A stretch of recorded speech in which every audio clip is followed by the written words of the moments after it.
Hey everybody, welcome to the gardening artist Reba here. So I'm out in the garden and I just saw something and I have to show you. So I'm wanting to say I planted this little tree from seed about, oh goodness. I'm wanting to say I planted it back in 2017 and I have blossoms for the very first time. I spotted it while I was looking at some of my green stalks, and look at this. I will come back out here later this week and get more photographs, but I'm gonna get photographs and share it with my friends online. Oh my goodness. And I'm getting this for you guys first. This was planted from apple fruit. So it's not true to seed. You know, the seeds that you grow are not gonna be true to the fruit that you ate, ever. And you're not guaranteed a nice tasting fruit, but I am so excited, and I'm going to be looking at this tree for more. I do see some more blossoms already. Look at this, you guys.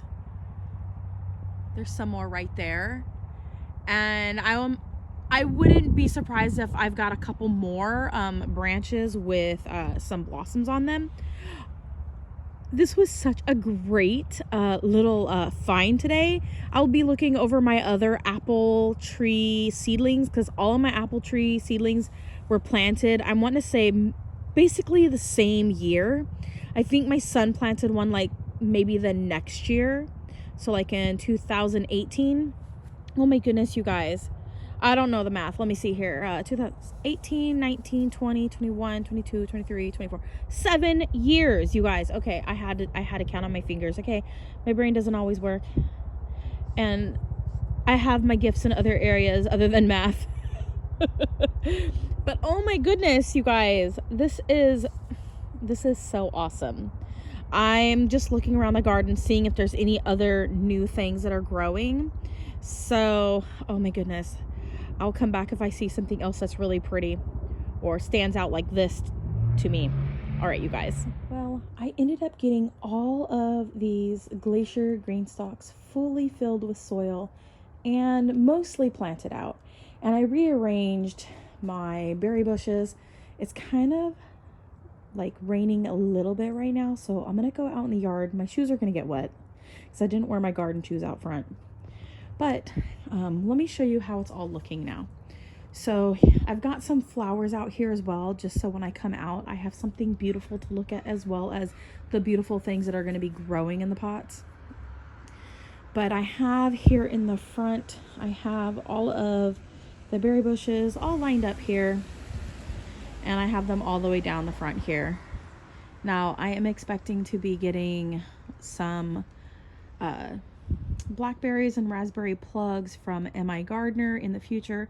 I don't know when those are going to be shipping, but hopefully they come alive and well, and I'll be able to plant those into these pots with these other berries that I have growing.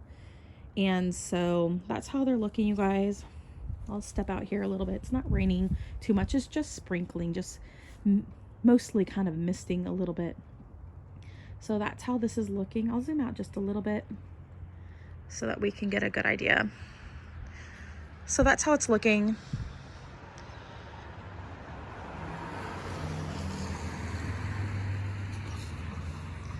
Just waiting for traffic to go by and such. So I have the blackberries and raspberries all planted out in the front here, and combination, the raspberries and blackberries that are mixed, like the loganberry and so forth, that sort of thing. And then I have the blue glacier pots right behind the raspberries and blackberries, and all 4 sections all set up. I went back to the green stalk website to try to get more green stalks because I have one of these tops, and I was going to try to get another 4 of these leaf containers from them, but they reached out and let me know that they're no longer going to be carrying this color anymore, which is kind of a bummer. But I mean, I understand they're being limited edition colors, so I only have these right here. The leaf green stalks originally come in a stack of 7, but I really like this height of just 4 from the front porch area. I think it looks really nice. It's not too high, but it's not too low, and I really like it. I've got my strawberries planted in these bottom 3 over here, and then I've got strawberries planted in the bottom 3 over here, and then I've got different random greens planted in them, and I planted some of the dwarf tomatoes down in these ones, so I'm excited about that. Let me show you the flowers. My friend went ahead and brought me these over the other day, and so I have this rhodie right here, or rhododendron, and as we lovingly call them here in the Pacific Northwest, we call them rhodies. So I have this one here. It's going to be, or it's supposed to be like this color, so I'm looking forward to that. And then I have, I don't remember which planter is which, but one of these rose bushes here is a ketchup and mustard. So it's going to be a red and yellow colored rose bush. I'm wanting to say that the other one that we just looked at first, I'm wanting to say that one is the ketchup and mustard one. And one of them did not have a tag in it. These ones were $12.99 at the garden store, so I got really lucky on that. And the rhodies were way less than that. So looking good. And then my friend brought them to me. So anyways, so this rhodie here is a, this color is really pretty. These are some of my favorite colors. I love the pinks, and I love that it has a variation to it. It's saying it's a red flower. It looks like a hot pink to me, or in the magenta family. And then this one here is going to have this color flowers. So this one's got pink with the yellow centers. And then I have this one here that is pink with the white centers. And then the other one I think was mostly yellow with just a hint of pink on it, almost an orangey color. Let's go back and look at that one.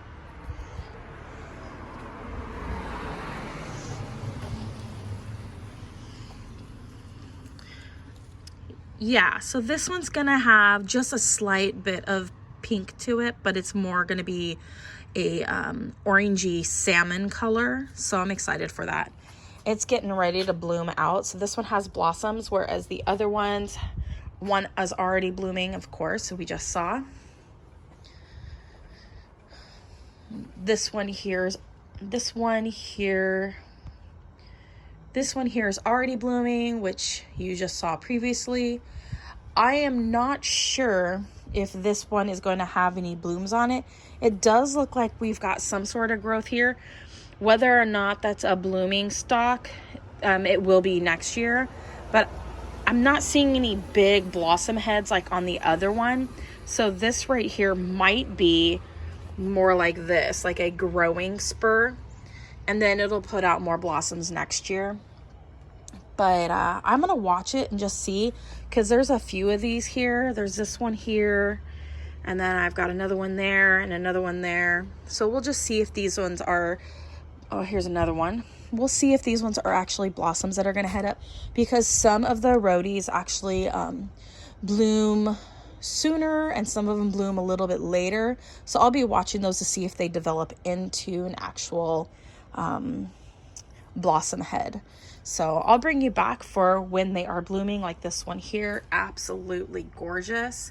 And I love the variegation on the leaves too on this rhodie. So eventually I'd love to have an orange rhodie, because I think those ones are absolutely just gorgeous, but I don't see them very often. So I'll be keeping my eye out for a orange colored rhodie. But yeah, I think pretty much these are going to be the colors that I stick to for now. I really don't have a desire to have a huge collection of rhodies, but I think these are beautiful. And the leaves are evergreen, so they last throughout the winter, which is great here in the Pacific Northwest. And any place where you live where you have cold winters and you know that the rhodie is going to survive, do your own research and that sort of thing on, you know, the best places to grow them. But I had one outside of our house when we lived in Germany. The climate was very much like what it is here in the Pacific Northwest, and So they do good in this area climate. We're in zone 8, A, 8B. It can fluctuate down a little bit lower into 7B. But yeah, anyways, you guys, I will take you to the backyard and let's see what's going on back there. All right, you guys, we're in the backyard and I have gotten some more plants moved and reorganized. So I just was out front with you guys and I had told you that I had gotten some of my green stalks all filled up and planted in with seeds and that sort of thing. So I got a multitude of different types of greens growing out front on the front porch, and I started some little dwarf tomatoes in the top of one of those glacier green stalks.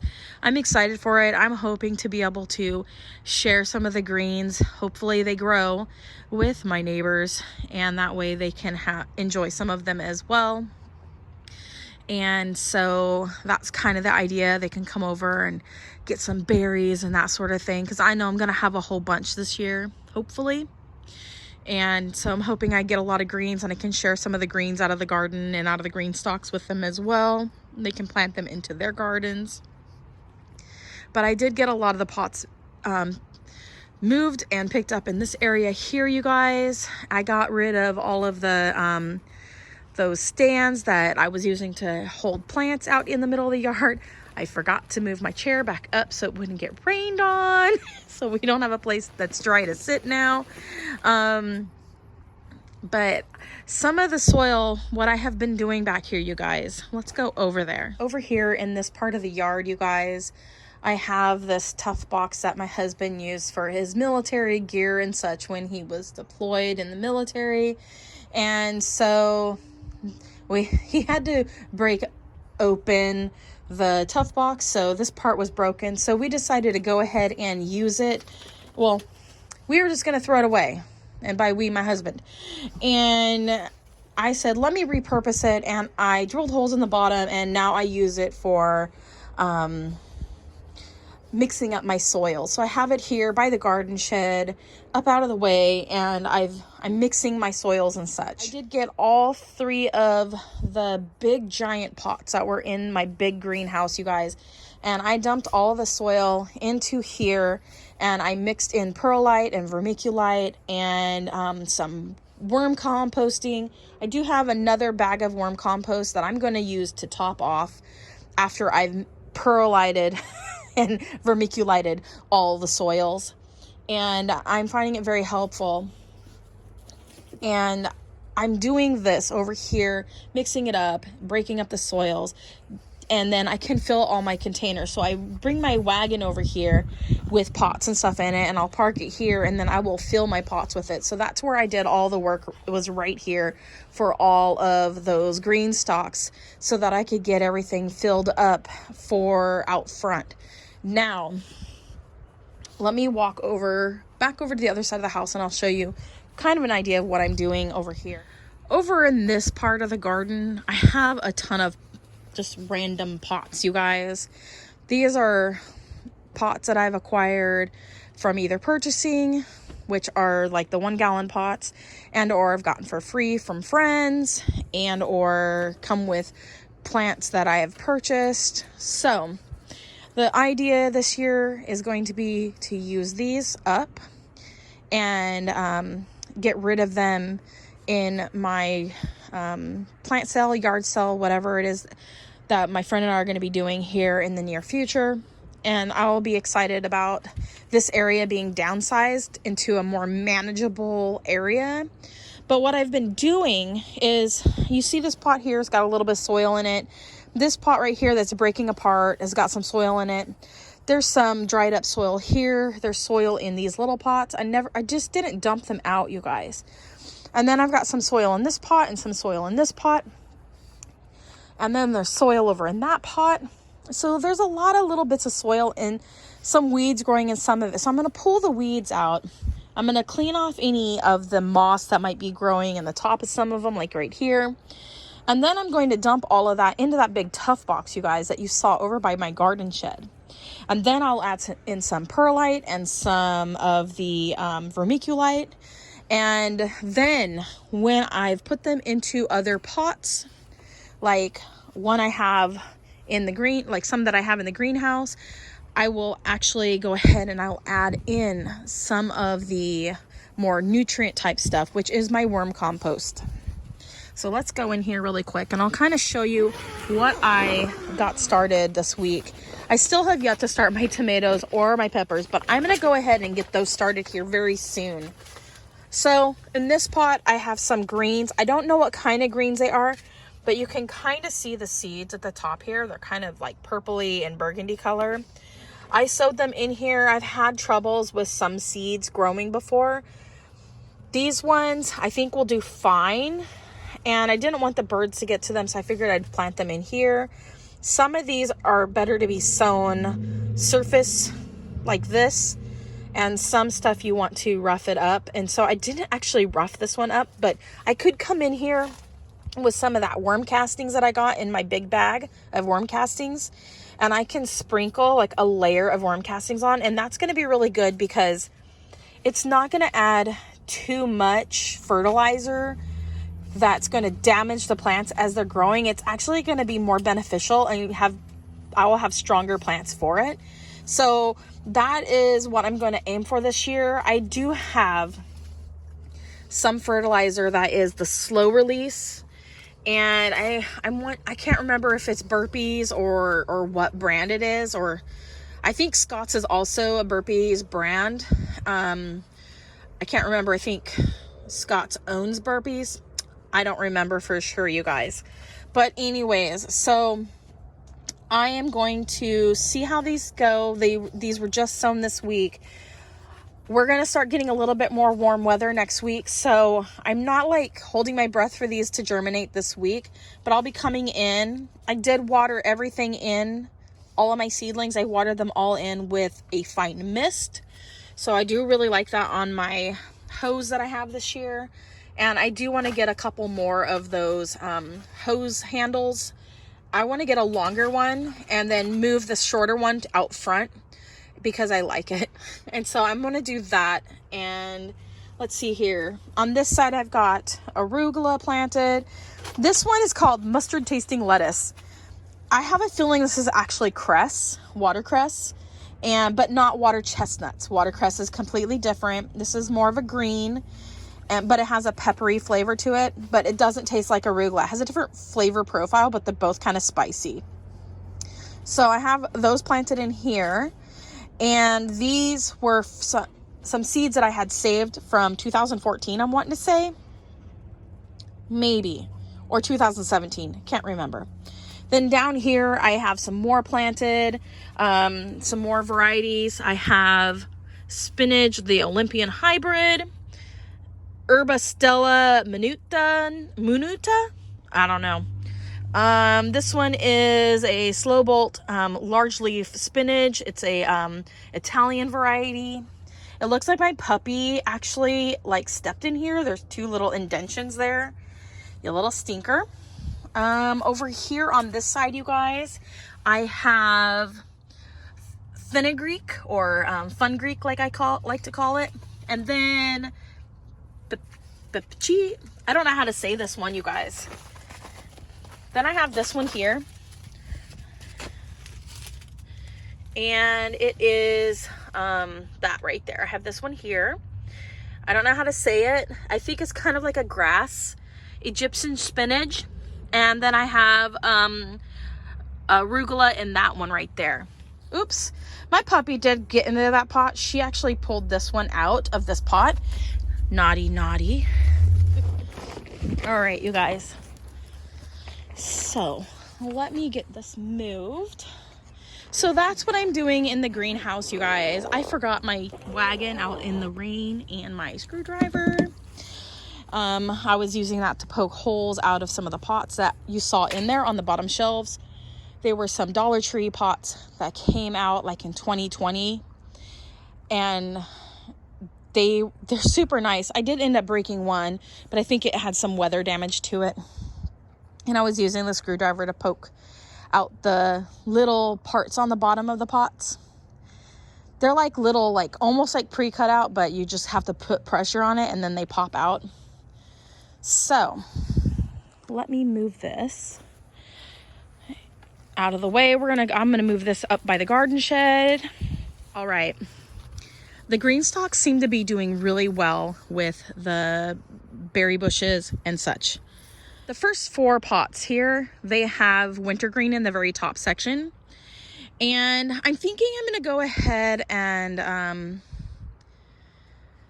keep it that way. I had thought about planting mint in the next section of planters that I have, but I'm not sure if I really want to do that. I really want to keep the root systems away from possibly invading other containers even. So I'm going to be rethinking how I want to plant my mints in my garden. I do have some Moroccan mint and I do have some chocolate mint here in the garden somewhere. So I'm just going to be thinking about that, you guys, what I really want to do with all of that. So, but right here, you guys, in these first 2 green pots, I do have my elderberries, and I do need to come out here with my weed whacker and weed whack around my container bases. I do have them up on a platform with a little turntable underneath. I got them online on Amazon. They were cheaper when I first purchased them, but the price has gone up to like $26 to $28 now. I can go ahead and link a link to this pack that I got. I don't know if they're still in stock or not, but I will check and see and find something that's similar to them. I got a 5-pack and it was like $20 when I first got my first pack, $26 when I got my next pack. So it looked like the price was moving up. But here in this container, you guys, I do have my elderberries planted, and I do come out here and I will move my elderberries around so they get more light and such. I do see blossoms forming here. These ones are actually blooming, you guys. Now this is lemony lace right here, and it's loving the green stalk, you guys. I do want to create some sort of like cage system. I know that green stalk has cages, but I did see these wires at a local Ace hardware store. I just need to cut off some of the metal and make it fit to the green stalk, and I think that will work really good across 2 sections. So I would just need 3 of these per section here, and like on like each level I would need at least 3 of these for each level for the areas where I'm growing my elderberries and my gooseberries and my currants and that sort of thing. It'll just add a little extra stability for the plants that are growing and kind of keep them in check. You know what I'm saying? So everything's looking really good. I'm thinking my one elderberry did die, and I did order a new one, you guys. It's this one here. I do think it's dead. It's this variety here. I don't want to say it because I'll just butcher it. I've tried so many times on my channel to say this, but it's in Portuguese and I really have a hard time saying this word. But in English, it translates to powdery. So it's like a powdery elderberry. It kind of looks like somebody took their paintbrush and they were rinsing out the white on the paintbrush and they just started flicking it at the plant, you know, and it got like water splatters, but not like drips, like somebody's like just flinging it, you know. It's really pretty. If you've seen any of my old videos showing my elderberries, it would have been one of the ones that I showed in some of my older videos, and I just love it, you guys. It's such a pretty elderberry. So I am getting another one. I don't know when I will be getting it, but it should be coming. I'm wanting to say I got it from Rain Tree Nursery, and that's where I got this one originally. So hopefully I get a really good plant. This one I got from there about 4 years ago, and it was doing good, but it was never really a fully healthy plant in my opinion. So there is that. All right. So in this one here, I also have elderberries, and I was thinking about doing that same system on the 2 rows. So I will need, for these 2 planters, I will need at least 12 of those, 12 of these cut down to size. And then I can repurpose what I cut off as a garden stake in other parts of my yard. And it'll be nice because it's a nice, thick metal stake. It'll be super nice. So that's how these are all looking. I'm not planning on acquiring any more elderberries at all, you guys. This will be it. They're catching on the... Come here, my friend. This is why that that system will be really nice. It'll be able to keep everything from doing that. I have these spread out quite a bit already. I could probably squeeze through each one, but I'm not going to. Excuse me. Excuse me. Ma'am. Willow. She's eating my plants. Anything she can bite, she's biting. She about bit one of my grapevines in half the other day. Hey. She's chomping on everything. All right, so look at how pretty this is, you guys. Look at this elderberry. That's my variegated one. I love it. It looks like this top portion died. I don't know what's going on with it, so we'll see. But it looks like it's doing great. It looks like, for the most part, all of the elderberries that I planted into this green stock are loving life, you guys, fully. Looks like everything I planted in these green stalks are just loving it. So I still need to come through here and put some bug repellent on some of them.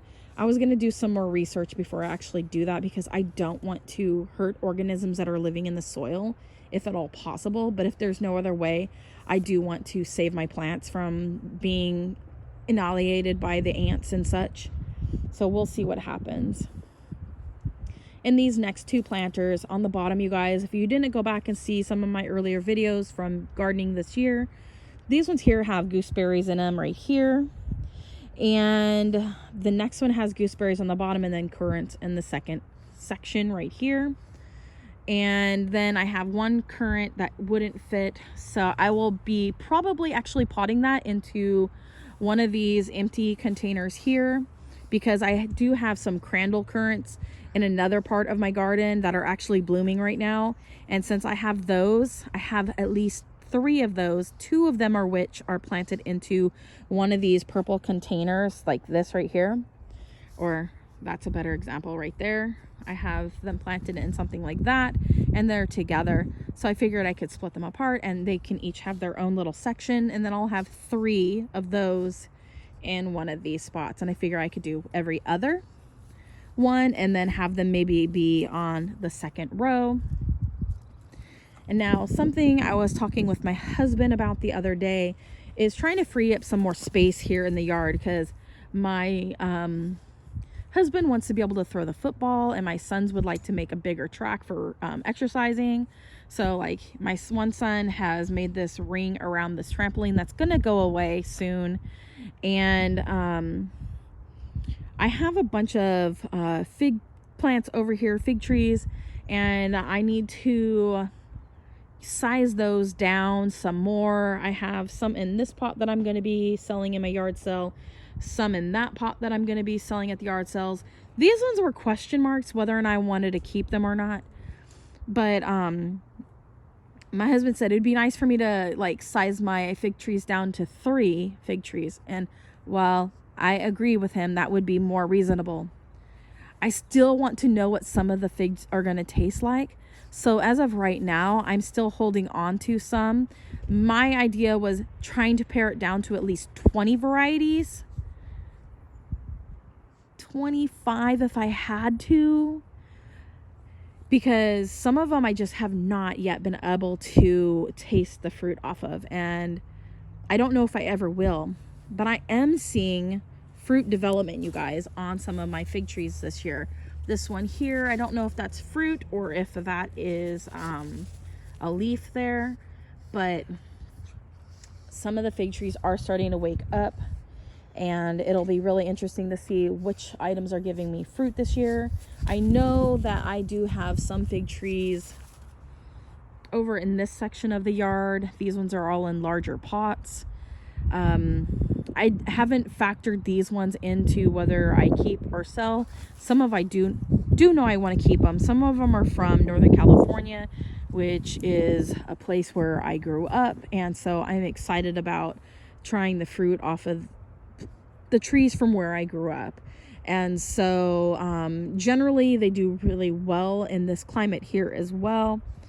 But I've got a soft place in my heart for those. So these ones that are from Northern California, I do not want to lump into the varieties for culling in a sense, but not killing, but like culling them from my collection and letting them go to some other people's place. This one here is called Igo's Blackberry, and I know a fire went through Igo right around the Redding area in California, and that happened like a year or so ago, and it was pretty devastating. And I'm not sure, I know that fig trees are flame retardant in nature, and so they can survive fires and such, especially if they're bigger. But I don't know how big this tree was that these cuttings were originally taken from, so it's hard to say. But I do have a lot of fruit set happening here, and I've got at least 3 or 4 figs forming at the tip of this branch. And my dog, she's being very bad, and she just bit a lot right here on this fig tree. She's being very, very naughty. Miss Cutie Pie, excuse me. Stop biting my trees, please. No. No. So now she's got the zoomies. So anyways, she really likes running behind those plants. So the idea is to condense the plants. My husband and I were talking about maybe putting the fig trees into some of these, and I was thinking if I could condense down all the ones that are in these 1-gallon pots that are in these crates into these planters, but just try it with the fig trees, you guys.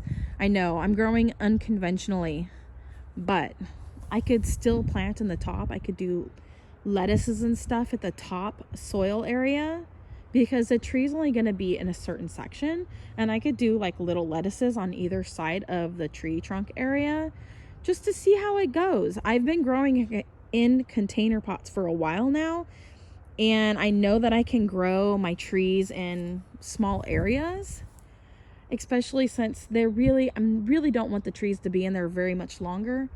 But I'm going to see about maybe just trying to do 2 sections that are 3 high and see what I can fit into those. So I have 2 here. I have 3. Technically, I could do all the figs in the bottom 2 sections. So I could do 4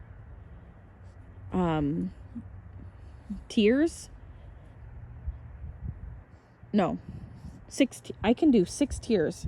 So 2, 4, and then 6 there. And then the top layer I can save for some other type of growing, like lettuce or what have you. Or kale would be great as well. So we'll see, you guys. I want to get these potted up as soon as possible and get them here in the lineup. I really, really like, you guys, how this is looking along here. I can fit my lawnmower back there, which is nice, and it gives the dog somewhere to run, and it kind of creates like a track for her. And our cat really enjoys coming out here, walking along this section over here and hiding behind the plants. So the idea is to get the majority of the plants in my garden along this section of the yard over here, and then that'll make watering a lot easier. Also, I want to take into consideration this year watering on the watering days for the city area, and figuring out what that schedule is so that I am watering appropriately. And I don't know how I will figure out my watering situation really with, I would like to do like self-watering, kind of like how the green stalks are set up to do self-watering, but then there's a problem with that technique that they have for on their website for green stock. They have it so there's like the watering system goes up, and then you can like split it apart and you put all your little plugs in to do all the watering. But the thing is I'm finding it's going to be problematic because I can't spin my planters with that in place. So I'm not sure how well I'm liking that. So I'm just going to forego doing any kind of self-watering for the planters and just water those in by hand. And I think the majority of my plants will be just fine, especially if I give them a really good soak on the days that I'm needing to water them. I think they should do just fine. So anyways, you guys, wish me luck on deciding which fig trees I want to keep in my collection. But there's definitely some that I know I don't want to part with. And there's some that I cannot plant into the green stalks. And those would be like my Smith, any of the ones that aren't like super cold hardy resistant. I want to keep those ones up in my greenhouse where they have a little bit more protection from the winter weather and aren't being frosted on. I know that they have covers for the green stalks. I could create some frost covers for my own because ideally they are selling frost covers for the green stalks on the green stalk website, you guys.